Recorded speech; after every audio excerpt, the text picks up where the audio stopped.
Todas as quartas-feiras há um bolo na unidade de cuidados paliativos. Quem o faz e quem o traz é a Cristina. O bolo é de chocolate e de nós, e é para nós, aqueles que pertencem à equipa onde eu trabalho.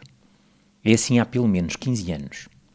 Às terças-feiras pode haver reboçados, amendoins, chocolates, doces, e quem os traz é sempre a Isabel. Resta os outros dias da semana. A Telma, às sextas-feiras, a Tânia, às quartas, e a Maria, às quintas. Todas elas são voluntárias na unidade de cuidados paliativos da Casa de Saúde da Idenha. Dedicam-se aos outros, dando o seu tempo, a sua presença, as suas palavras, os seus gestos e sempre os seus silêncios. Silêncios estes que permitem sempre que o tempo aconteça. Apesar de nem sempre organizado ou reconhecido, o voluntariado sempre existiu na humanidade.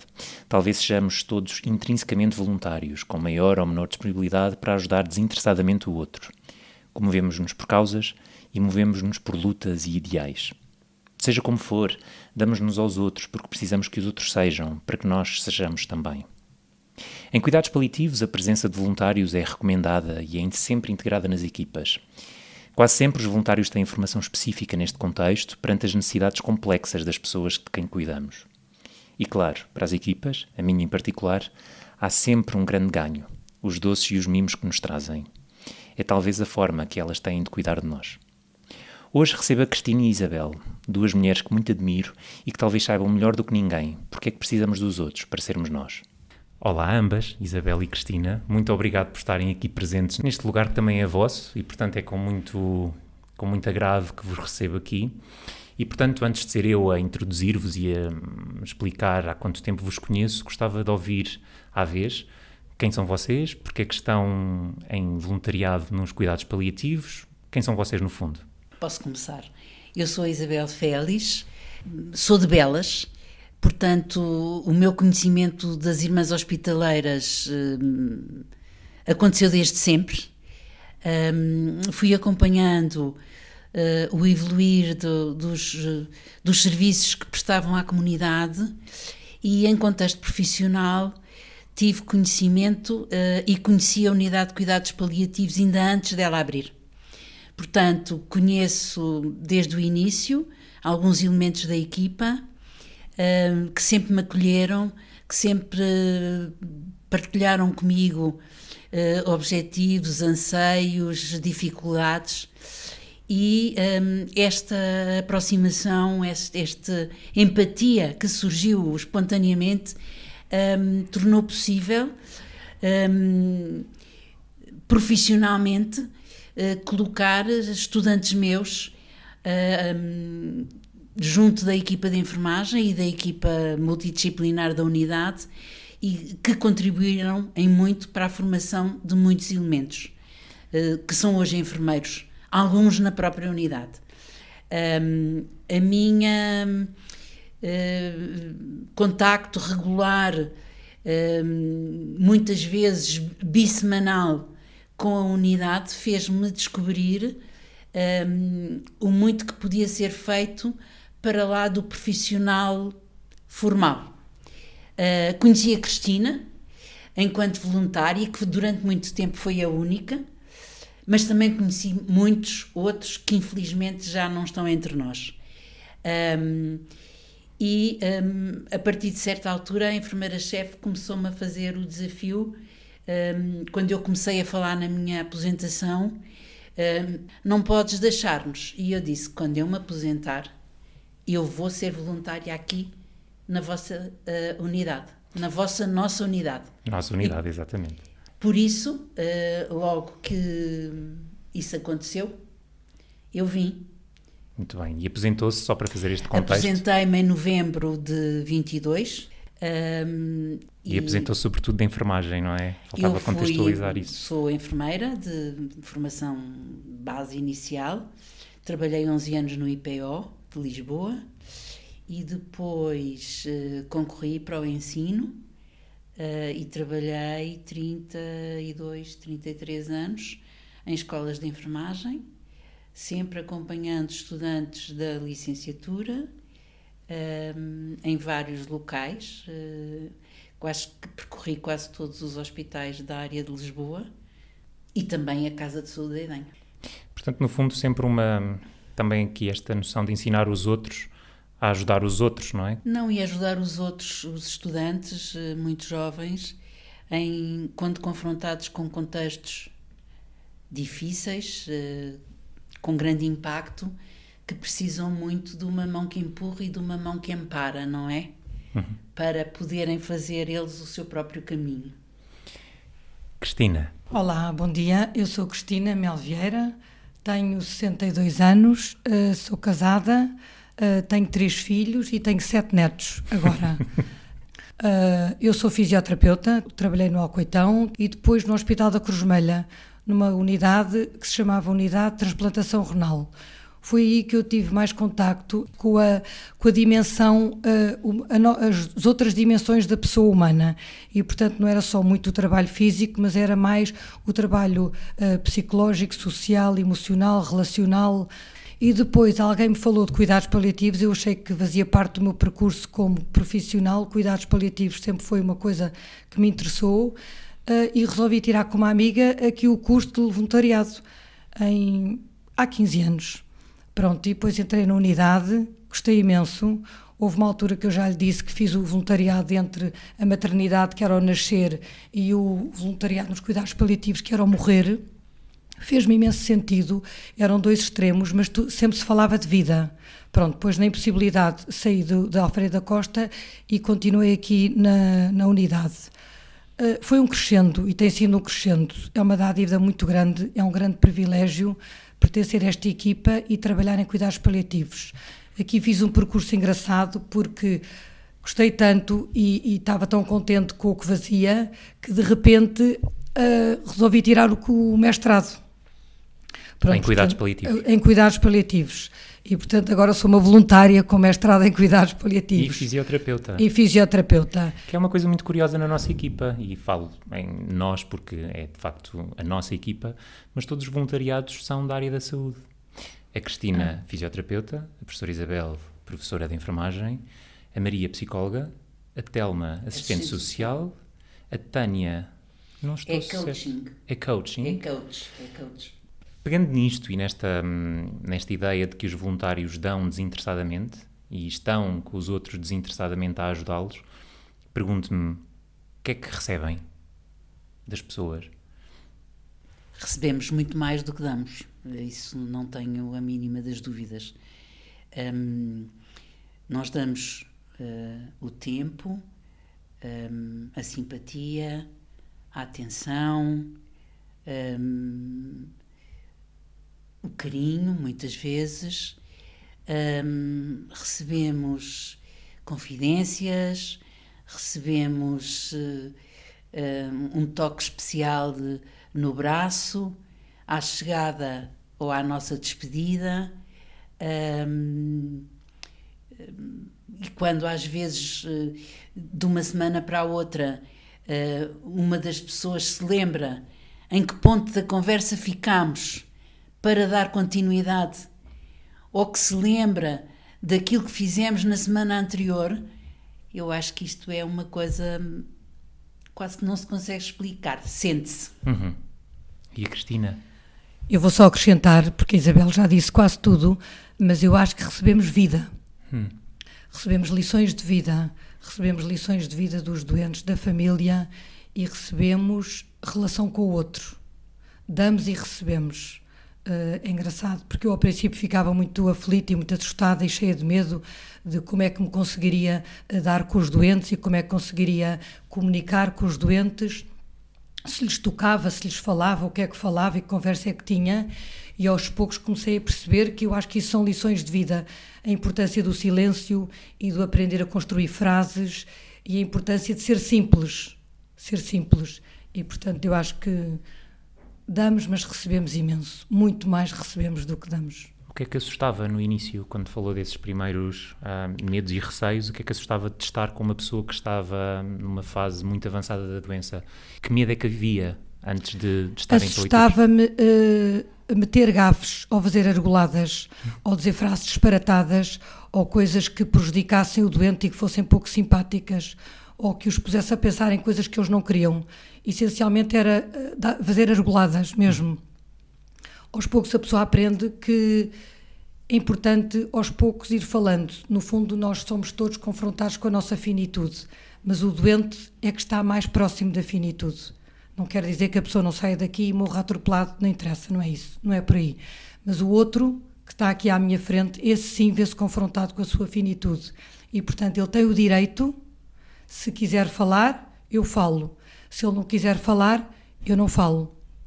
E respeito mais ainda. Fala-se mais ou escuta-se mais? Eu acho que se escuta mais. Eu gostava de acrescentar, concordo com tudo o que a Cristina disse, gostava de acrescentar um outro aspecto que tem a ver com o que nós podemos ajudar as famílias. Há muitas pessoas que estão com uma capacidade de comunicação muito limitada, os ditos doentes, mas estão acompanhados por uma família que muitas vezes está muito angustiada, muito triste, muito preocupada e às vezes muito só. E o tempo que podemos passar com essas familiares ou amigos,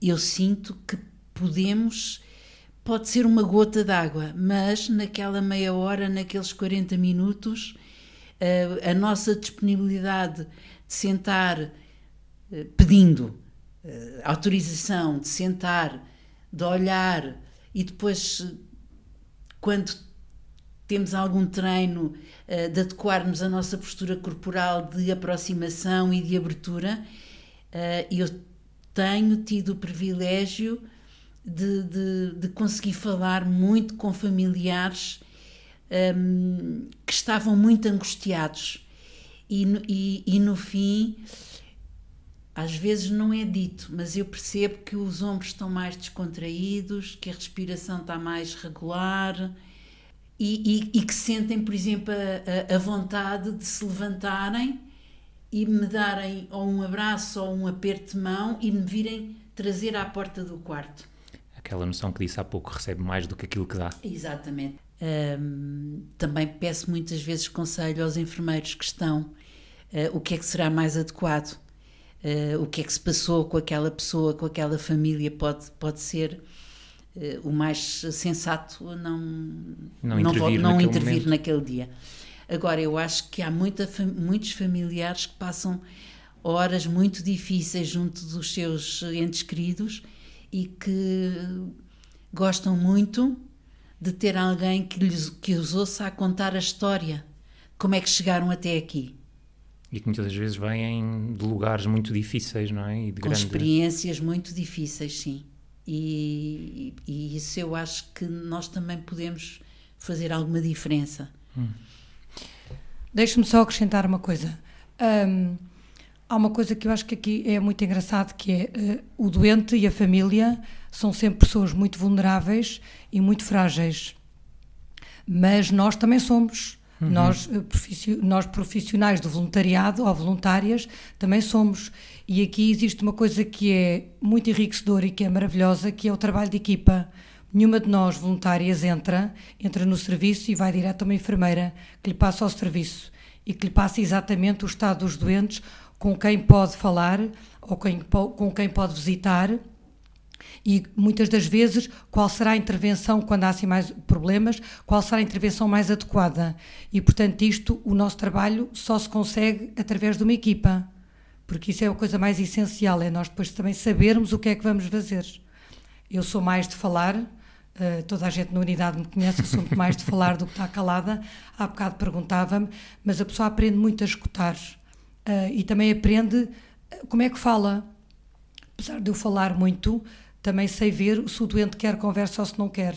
E aquilo que a Isabel dizia, às vezes é só escutar, porque o doente muitas das vezes não quer a nossa presença, mas isso não quer dizer que esteja contra nós ou contra alguém. É sofrimento do doente. E isso, mais uma vez, é respeitado. Deixe-me só aqui dar aqui um acrescento. Apesar de todas as conjunturas políticas que não ajudam ao bom funcionamento destas organizações e destas unidades, que são unidades muito complexas, que exigem profissionais com competentes, que tratam doentes muito complexos. Em termos de voluntariado, a unidade está a atravessar uma fase muito feliz, porque durante uns anos éramos 2 ou 3 voluntários, depois durante outros anos fiquei eu sozinha muitos anos, muito acompanhada pela equipa sempre, e agora há um ano, de repente, somos 5 voluntárias. Portanto, além de ser para nós muito bom, muito construtivo, mas a nível dos doentes e da equipa, também é muito bom e muito feliz, porque os doentes são acompanhados todos os dias e, portanto, isso dá alguma continuidade, tanto à equipa como aos doentes, e isso todos beneficiam. E realmente reuniu-se, eu acho que nada acontece por acaso, mas neste momento temos um grupo de pessoas que vêm de alma e coração em cada dia e que já nos temos reunido presencialmente para momentos de partilha, momentos de planeamento, de como é que podemos rentabilizar a disponibilidade que temos em função, sempre em sintonia com a equipa, porque nós não nos vamos substituir à equipa, nós vamos fazer parte dela com outras funções, digamos assim. E também há muitos dias difíceis na unidade, mesmo quando eu vinha cá como profissional, acompanhei a equipa em dias seguidos difíceis, talvez pelo conhecimento que tenho de muitos elementos da equipa. Sinto que muitas vezes a minha presença, eventualmente, talvez presunção minha, mas eventualmente também possa ser de algum conforto para a própria equipa. De perceberem, já que sim. de perceberem que há ali um ombro que podem usar, de alguém que os conhece e os valoriza e os compreende, e que sabe que é bom às vezes chorar, que é bom às vezes manifestar a frustração, e eu acho que nessa base nós estamos a construir um entendimento muito interessante que pode ser de ajuda mútua. Sim, e é sem dúvida uma ajuda mútua, porque vocês estão para as pessoas que estão internadas, doentes, famílias, mas no que a mim me diz respeito, porque integra a equipa, estão lá também para nós. E era uma das coisas que eu vos queria perguntar, era para além da formação específica que vão ter, que têm que ter para serem voluntárias, até porque estas habilidades da escuta, estes receios que a Cristina começou a falar no início, de ter medo de dizer uma argolada ou de dizer qualquer coisa que provoque mais dano do que benefício, são coisas que não são inatas a qualquer pessoa e que têm que ser trabalhadas, estudadas, aprendidas, e portanto há um curso prévio para se fazer desta formação. Queria-vos perguntar isso, qual foi o percurso formativo que tiveram que fazer para serem voluntárias em cuidados paliativos e em que medida é que isso foi relevante para a vossa prática no dia-a-dia? Eu acho que há um curso de voluntariado que são 3, 4 dias, hoje em dia acho que são menos dias, mas é essencial, onde se aprende a filosofia dos cuidados paliativos, onde se aprende comunicação, onde se aprende que tipo de doença é que nos vai aparecer, e sem isso é proibido, porque, por exemplo, vou-lhe dar e desde que eu tirei o curso até hoje, já temos tido variedíssimas ações de formação, e depois também é a formação diária. Esta competência que vamos aprendendo também se vai treinando. Eu imensas vezes digo, eu no fim do dia chego ao pé da enfermeira ou de quem está à minha frente e digo, eu disse esta frase, mas não foi correta, se calhar devia ter dito de outra maneira. E, portanto, isto é uma aprendizagem para mim e para todos, mas é essencial, esta aprendizagem e a formação é essencial. A minha formação de base deu-me algumas ferramentas para o saber estar neste contexto.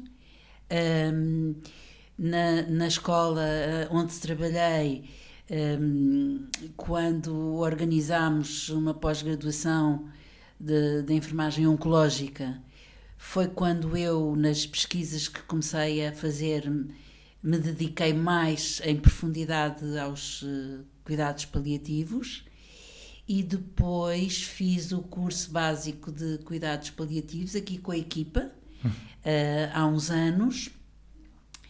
E quando fui falar com a parte das irmãs que têm a responsabilidade dos voluntários, a dizer da minha disponibilidade e da minha vontade, fizeram-me uma entrevista. De facto, dúvidas aparecem sempre. Quando nós olhamos, fazemos a retrospectiva daquela que foi a nossa intervenção, temos sempre, da parte da equipa, com uns elementos mais séniores, eventualmente com mais subsídios que nos enriquecem, podemos sempre fazer esta aferição em que é que eu posso melhorar. E nós convosco, porque muitas das vezes Não fez no curso aqui de voluntariado, mas tem a formação básica. Claro. Essa sim, é sim, essencial, não é? Sim, isto sobretudo para desmistificar aqui um pouco o acesso ao voluntariado, em particular em cuidados paliativos, porque haverá, se calhar, quem nos ouve que gostaria de aderir a um programa de voluntariado, seja em paliativos, seja ou aqui na casa, seja noutro lugar, mas para reforçar a importância que é termos uma formação que nos permita esta aprendizagem de saber comunicar, de saber estar, de saber ouvir, de saber o que esperar nesta prática de voluntariado e também para se orientar para aquilo que um voluntário faz. E era isto que eu gostava de vos perguntar. O que é que um voluntário faz exatamente numa unidade de cuidados paliativos? Já falámos de escutar, de ouvir, de levar as pessoas ao jardim ou a outro lugar. Concretamente, que outras atividades é que vocês costumam fazer com as pessoas que estão internadas? Muitas vezes é perguntar se posso sentar numa posição estratégica em que a pessoa me pode olhar diretamente ou pode desviar os olhos se não quiser estar em permanente contacto, e lançar algumas perguntas para perceber da disponibilidade para conversa,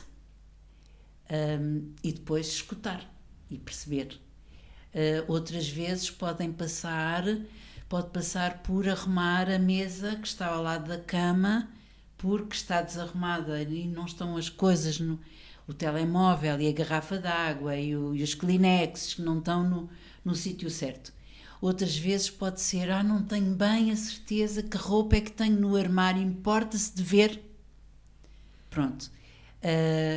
Outras vezes jogar, o dominó, as cartas têm pouco jeito, mas... pode ser ler uma revista porque a pessoa já tem dificuldade em ler, e muita conversa também. Agora fala a Cristina que eu vou-me lembrar de mais coisas. Eu acho que a Isabel já disse imensas, mas essencialmente eu converso. Não se importa que eu me sente aqui, sou Cristina, gostava de o conhecer ou de a conheceres, cumprimento, e é engraçado perceber a diversidade que nós somos todas umas com as outras, e cada uma tem tendência para fazer mais umas coisas, se calhar que é com as coisas que se sente mais à vontade. Não é disparate nenhum dizer que tenha alguma à vontade em começar a conversar com os doentes. Sou conhecida um bocadinho na unidade de pôr os doentes a falar, aqueles que mais ou menos não conseguem falar, que falam comigo. Mas não é por aí. Mas também escuto muito, sei estar em silêncio, que é uma coisa que antigamente me custava horrores, e hoje em dia acho uma beleza. Confesso que acho assim um momento extraordinário conseguir estar de olhos nos olhos, olhar para uma pessoa e estar ali em silêncio. E um silêncio construtivo, um silêncio de relação, um silêncio em que o doente percebe que estamos ali para ele, porque no fundo, a partir do momento em que qualquer uma de nós entra num quarto, a atenção é toda para o doente. Ou o doente é para a família, mas neste caso é para o doente. O engraçado disto é, por exemplo, aqui há uns anos nós tínhamos um voluntário, infelizmente já morreu. O Luís Moreira, e que era uma pessoa extraordinária, porque se havia um doente que dizia que gostava de sardinhas, ele passado uma semana fazia uma sardinhada. Portanto, isto para se perceber que há pessoas que têm os seus dons, cada um para as suas coisas. Por exemplo, ele era muito espiritual e qualquer doente com ele conseguia levar a conversa para vontade de pessoas a serem batizadas, de se casar, várias coisas que aconteceram na unidade. Outra que estava cá era mais para o tricô, a outra era mais ligada à música. Eu sou mais à conversa. Hoje em dia percebe-se que cada voluntária, à sua maneira, portanto, no fundo, cada uma vai com as suas características ajudar ou estar com o doente da maneira como ele mais gosta. Não é? Às vezes até se pode estar a ver televisão, aqueles programas que são inacreditáveis, mas que são os que os doentes gostam e nós estamos ali, não é? Trazem coisas vossas, trazem também aquilo que vocês são para a relação, não é? No fundo, e ajudam-nos com aquilo que vocês sabem fazer melhor. O que nós trazemos para a relação é nós próprias. É engraçado estar a fazer essa pergunta, porque eu acho que aprendemos a ser autênticas, com verdade, estamos ali. Há um aspecto que eu sou bastante sensível quando entro num quarto, é perceber se há objetos pessoais, se há fotografias, se há um frasco de perfume, se há um jornal, se há uma planta, se há uns cartões. Se há vestígios da história de vida da pessoa. Exatamente. E isso, assim, de luvas, eu vou me aproximando até perceber se a pessoa quer, e se quer naquele dia abrir uma janela dessa sua história de vida. Já me aconteceu serem abertas janelas e portas, e já me aconteceu nada se abrir. Uhum. E esse respeito é muito importante. É fundamental. E essa competência também lá está, é uma daquelas que se aprendem com a equipa, com o curso, com a formação. Do ponto de vista de dificuldades, o que é que vos é mais difícil neste trabalho? Ao princípio, eu acho que a parte difícil era para olhar para as pessoas que de alguma forma, devido à doença, estão alteradas fisicamente. Uhum. Lembro lindamente de um doente com um problema oncológico grave na cara, tinha uma face encovada, tinha vários problemas na cara, e lembro de eu demorei para aí 3 semanas a entrar no quarto do senhor. E lembro que fui apoiada pelas enfermeiras, pela psicóloga, para aprendermos a ver a pessoa como um todo. Não é, no fundo, a pessoa está doente, mas uma pessoa é uma pessoa e um corpo, e portanto o corpo está doente, mas a pessoa tem uma vida, um legado, uma história, e portanto é importante. Lidar com as alterações físicas são difíceis. Talvez pelo meu percurso profissional, isto que a Cristina apontou para mim nunca foi dificuldade, dado o meu início até de carreira profissional no IPO. Portanto, isso não constitui dificuldade. A dificuldade que eu tenho sentido tem acontecido quando eu me apercebo ou me alertam para que os elementos da família que são presentes estão em conflito. Uhum. Tenho alguma dificuldade e receio em poder dizer alguma coisa que torne esses conflitos ainda mais exacerbados, e portanto nessas situações sou muito cautelosa, porque não conheço as pessoas ainda e sei que a equipa se tem debatido com situações difíceis a esse nível. Portanto, para mim, isso é sempre uma área que eu sigo religiosamente a orientação das pessoas da equipa que estão. E com os lutos? Acontece, a vossa presença é semanal, vem à partida uma vez por semana, e é natural que neste tempo, uma semana seja muito tempo, e que muitas das vezes não encontram em determinada pessoa que vos contou algum episódio na semana passada e que teriam a expectativa de continuarem a ouvi-lo ou de continuarem com essa pessoa nessa semana. Como é que é para vocês lidarem com estes lutos? Eu, no princípio, quando saía daqui, aqui ao lado da Casa de Saúde da Idenha, existe uma coisa que é a Rosa Bacará, que é um viveiro. E tinha flores de corte e tinha flores de vaso. E era essencial lá passar sempre. E estava um bom bocado a passear. Aos poucos isto foi passando, porque comecei a falar com a equipa e também comecei a saber aprendi a despedir-me dos doentes.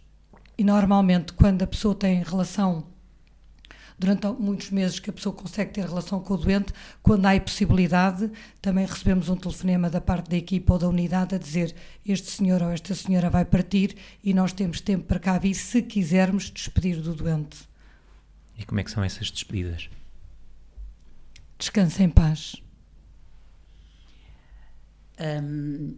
De facto é muito frequente. Uma semana é uma eternidade para muitas pessoas. Eu lido bem, mesmo na minha vida pessoal, com estas despedidas. Claro que há doentes, talvez porque visitei mais vezes, porque conversámos mais, porque ele partilhou mais coisas comigo. O impacto é diferente de uma pessoa que eu só vi uma vez. A minha estratégia não é ir à Rosa Bacará, mas quando desço ao resto de chão, entro na capela e também faço, porque eu também sou católica, e rezo e também peço para que tenha partido em paz e que tenha sido recebido. Em paz também. Em paz também. Deixa-me acrescentar. Todos os doentes que morrem levam um bocadinho de nós e nós ficamos e deixam um bocadinho deles. Antes de terminarmos, gostava-vos de fazer uma pergunta. Como é que vocês, como cidadãs, olham para as atuais políticas de saúde relativamente aos cuidados paliativos neste momento? E o que é que esperariam para vocês e para os vossos que se alterasse neste modelo de saúde atual? Eu esperaria e espero que várias coisas, que a área dos cuidados paliativos seja reconhecida como especialidade, quer médica, como já está a ser trabalhada na área da enfermagem, e aquela frase que para mim não é feita, porque ainda não é real, é que a dignidade que nos acolhe à chegada, que nos acompanhe à partida. Portanto, espero ainda ser em tempo de vida minha, que exista uma rede nacional de cuidados paliativos que permita a todas as pessoas que deles necessitam terem acesso a eles.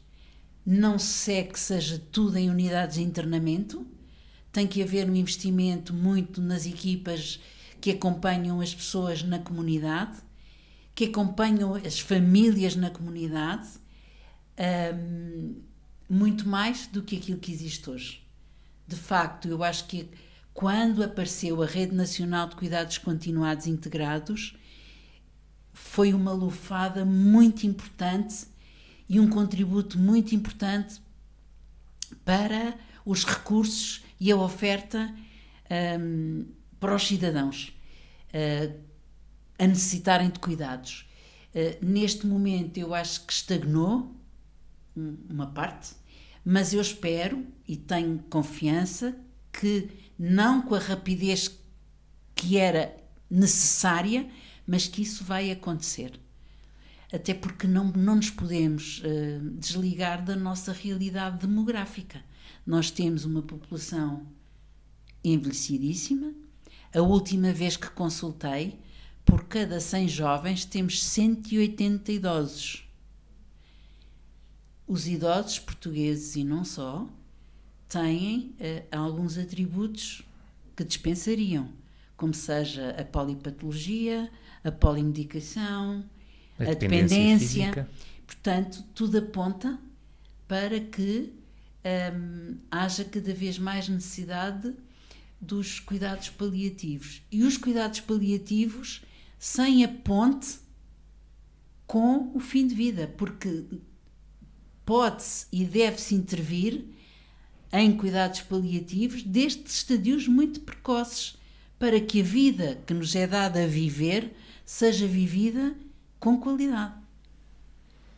Continuando do que a Isabel disse, que eu concordo em tudo, queria dizer que, infelizmente, ao fim de 25 anos, a mensagem dos cuidados paliativos continua a passar muito mal. Cuidados paliativos, as pessoas pensam que morrem amanhã às 3h30 e não é. Cuidados paliativos fala-se de vida. Portanto, é uma pena. Eu acho que as políticas de saúde, a expressão talvez seja forte, estão a brincar, porque há belíssimos profissionais, há pessoas muito interessadas e parece que põem sempre as coisas completamente ao contrário. Exatamente o que dizem, há uma evolução demográfica, vai haver um aumento em 2040, um aumento de 49,5% da população com mais de 80 anos, portanto, e como há menos crianças a nascer, nós vamos ter aquela frase que é muito pouco simpática, que é velhos a tomar conta de velhos. Isto vai implicar que as pessoas vão viver mais, mas com mais comorbilidades, portanto com mais dependências. Os cuidados paliativos fazem parte, mas têm que ter acesso a todos. Nós sabemos o que custa formar equipas, nós sabemos o que é que tem feito na comunidade, as equipas que existiam até deixam de dar apoio ao fim de semana porque agora é proibido ou porque os custos são altos. Está errado. Quando as pessoas pensam em números e não nas pessoas, está errado. Cristina e Isabel, muito obrigado por esta conversa, esta partilha. É uma oportunidade única de ouvir parte do vosso trabalho e é também uma forma de retribuir, aqui em nome da equipa, a vossa presença constante, não só para as famílias e para os doentes, mas também para nós, a equipa, e também pelos mimos doces que nos trazem regularmente. Portanto, muito obrigado pela vossa presença aqui.